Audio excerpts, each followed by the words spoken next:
अस्सलामुअलैकुम everyone, welcome to my channel. बच्चों, आज की वीडियो में हम स्टार्ट कर रहे हैं फर्स्ट ईयर एक्सरसाइज नंबर 1.1 का क्वेश्चन नंबर 8। तो देखें, बेसिकली क्वेश्चन नंबर 8 है क्या हमारे पास। If z equals to, sir basically क्या है, x plus iota Y. Sir z किसके इक्वल है, x प्लस आयोटा वाई के इक्वल है, और वो क्या बता रहा है, real part of complex number. Sir क्या है, 0। आगे क्या बताया, मॉड्यूलस ऑफ z या absolute value of complex number. Sir क्या है, 2, और फाइंड आउट करना है z का मतलब बेसिकली मुझे क्या चाहिए, मुझे चाहिए कॉम्प्लेक्स नंबर जिसमें x की वैल्यू और y की वैल्यू मुझे पता हो। अब स्टार्ट कैसे लिया मैंने स्टार्ट बताता हूँ आपको। सर क्या क्या गिवन है, सबसे पहले तो ये बताइए। सर मुझे बेसिकली गिवन है, अगर आपको पता हो, real part of complex number. ठीक है, जो उसने लिखा हुआ आर ई का मतलब रियल पार्ट। और अब मुझे बताइए, सवाल में आपके पास जो z गिवन है उसमें रियल पार्ट क्या है। उसने कहा सर रियल पार्ट है x। ठीक है भाई, रियल पार्ट क्या है, x। इसका मतलब मुझे x पता लग गया। सर वो क्या है, 0। तो वैल्यू ऑफ x तो मुझे मिल गई। अब मुझे क्या चाहिए, मुझे चाहिए y। लेकिन सर उसने y के लिए मुझे y डायरेक्ट नहीं दिया, y के लिए कंडीशन बताइए। सर क्या कंडीशन बताइए, कंडीशन ये बताइए कि sir basically absolute value of z मेरे पास क्या है, 2। अब एब्सोल्यूट वैल्यू का मुझे फार्मूला बताइए। सर मेरे पास क्या होता है, स्क्वायर रूट, आगे क्या होता है, square of basically real part, फिर क्या होगा, स्क्वायर ऑफ बेसिकली आ जाएगा इमेजनरी पार्ट। ठीक है, स्क्वायर ऑफ रियल पार्ट और स्क्वायर ऑफ क्या हो जाएगा, इमेजनरी पार्ट। अब मुझे आगे बताइए, उसने कहा sir square root, square of real part मेरे पास क्या, उसने कहा सर 0। इमेजनरी पार्ट यानी कि वाई मुझे पता नहीं है, तो वो बिल्कुल एज इट इज़ आ गया। ठीक है, अब आगे बताइए, उसने कहा सर मुझे अगर y फाइंड आउट करना है तो y कहाँ छुप के बैठा हुआ है। उसने कहा सर y छुप के बैठा हुआ है बेसिकली कहाँ पे, स्क्वायर रूट के अंदर। तो अगर स्क्वायर रूट के अंदर बैठा हुआ है तो बाहर कैसे लेकर आएंगे। उसने कहा सर सिंपल हम स्क्वायरिंग कर देंगे बोथ साइड। तो हमने क्या लिखा, हमने मेंशन किया स्क्वायरिंग ऑन बोथ साइड। अब यहाँ पे एक आपका सवाल बनता था, आपने सोचा होगा कि सर यहाँ पे एक और काम भी तो कर सकते थे। हम क्या कर सकते थे, सर हम ये कर सकते थे कि हम वाई स्क्वायर में 0 प्लस करते, हमें मिलता वाई स्क्वायर। स्क्वायर से रूट कैंसिल करते हैं, हमें डायरेक्ट वैल्यू मिलती वाई की 2।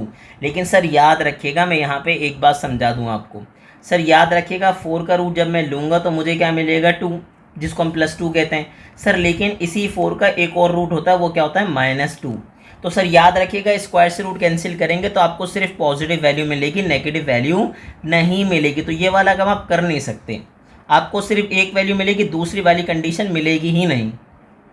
इसीलिए बेसिकली हमने डायरेक्ट क्या नहीं किया, कैंसिल आउट नहीं किया, वरना अदरवाइज हम कर सकते थे, हमारे पास पॉसिबिलिटी थी। हमने क्या किया, हमने स्क्वायर लगा दिया। सर स्क्वायर कहाँ अप्लाई किया, लेफ्ट पे, और वही स्क्वायर हमने कहाँ अप्लाई कर दिया बताइए। उन्होंने कहा सर राइट पे। ठीक है भाई, स्क्वायर कहाँ अप्लाई किया, लेफ्ट पे, वही स्क्वायर कहाँ अप्लाई कर दिया, राइट पे। तो मुझे बताएं बेसिकली सर मेरे पास वैल्यू क्या बची। उसने कहा सर मेरे पास आ गया, बताइए 0 + वाई स्क्वायर मेरे पास क्या हो जाएगा। उसने कहा सर वाई स्क्वायर, और यहाँ क्या है बेसिकली 2, तो स्क्वायर से रूट क्या हो जाएगा, कैंसिल आउट। सर मुझे बताएं वाई स्क्वायर किसके बराबर आ गया, 2 का स्क्वायर 4। अगेन प्रॉब्लम क्या है, सर बेसिकली गेम खेलना है आपको, किसके लिए, वाई के लिए। और वाई पे क्या लगा हुआ है, स्क्वायर लगा हुआ है। तो मैंने क्या किया सर, स्क्वायर रूट अप्लाई कर दिया लेफ्ट पे, स्क्वायर रूट कहाँ अप्लाई कर दिया, राइट पे। लेकिन सर याद रखिएगा, बेसिकली 4 के 2 स्क्वायर रूट आएंगे, एक पॉजिटिव आएगा, दूसरा क्या आएगा, नेगेटिव। तो हमने कहा क्या कहा, स्क्वायर से रूट हो गया कैंसिल आउट, मुझे क्या मिल गया, वाई। आगे बताइए क्या आ गया, प्लस आ गया, माइनस आ गया, और 4 का रूट क्या आ गया, 2। मैं आपको यही बात समझा रहा था। सर याद रखिएगा, अगर आप कैंसिल आउट करते तो आपको सिर्फ पॉजिटिव वाली वैल्यू मिलती, नेगेटिव वैल्यू नहीं मिलती। ठीक है, अब आपको रियल पार्ट भी पता लग गया, आपको इमेजनरी पार्ट भी पता लग गया। तो अब हम जाएंगे कहाँ पे, सर नाउ। अब देखेंगे हमारे पास कॉम्प्लेक्स नंबर क्या बना। उसने कहा सर कॉम्प्लेक्स नंबर था z, और z किसके इक्वल था बताइए, x प्लस आयोटा y के। तो x की जगह क्या पुट किया, 0।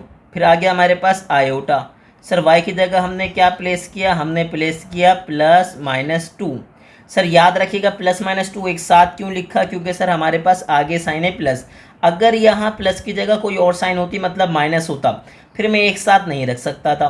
क्यों सर, याद रखिएगा प्लस पे तो साइन चेंज ही नहीं होगी ना, प्लस प्लस प्लस आएगा, प्लस माइनस माइनस आएगा। तो इसीलिए अगर, लेकिन याद रखिएगा अगर बीच में माइनस साइन आती है तो फिर आप डायरेक्टली सॉल्व नहीं कर सकते, आपको 1 बाय 1 करना पड़ता। तो प्लस प्लस मेरे पास आ गया प्लस, प्लस को माइनस से मल्टीप्लाई करूंगा आएगा माइनस, साथ में आएगा 2, फिर कौन आ जाएगा, आयोटा। इसका मतलब ये कि मेरे पास जो कॉम्प्लेक्स नंबर आया वो क्या आ गया बताइए, +-2 आयोटा, और यही आपका प्रॉपर्ली क्या हो जाएगा, आंसर। तो कितना आसान था क्वेश्चन नंबर 8, बहुत आसान था। तो मुझे पूरी उम्मीद है कि आपको क्वेश्चन नंबर 8 बहुत अच्छे से क्लियर हो गया होगा। सर ऐसे ही इन्फॉर्मेटिव वीडियोस देखने के लिए हमारे चैनल को लाइक करें, सब्सक्राइब करें और ज़्यादा से ज़्यादा अपने क्लास फेलो से शेयर करें।